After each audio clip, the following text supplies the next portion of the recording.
இலங்கை தொழிலாளர் காங்கிரஸ் தலைமையகத்தில் இன்று காலை நடைபெற்ற சமய வழிபாடுகளை தொடர்ந்து கட்சியின் கொடியேற்றி வைக்கப்பட்டு மீதின நிகழ்வு ஆரம்பமானது.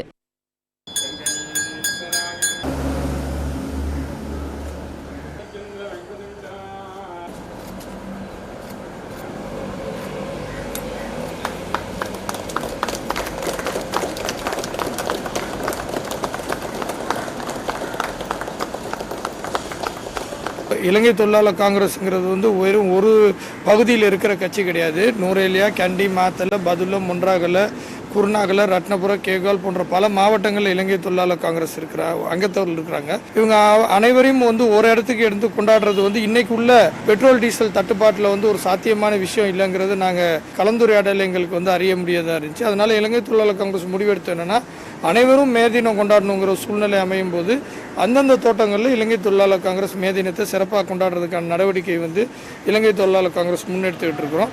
அதே மாதிரி இன்றைக்கி உங்களுக்கு தெரியும் மே தினங்கிறது தோட்ட தொழிலாளரோட உரிமைகளை நிலைநாட்டுறதுலையும் பாதுகாக்கிறதுலையும் முக்கியத்துவம் வாய்ந்தது. இலங்கை தொழிலாளர் காங்கிரஸ் அதை முழுமையாக நின்று தொடர்ந்து செயல்படும். இதனையடுத்து இலங்கை தொழிலாளர் காங்கிரசின் சிரேஷ்ட தலைவர்களை நினைவு கூர்ந்து நிழல் படங்களுக்கும் மலர் மாலை அணிவிக்கப்பட்டது.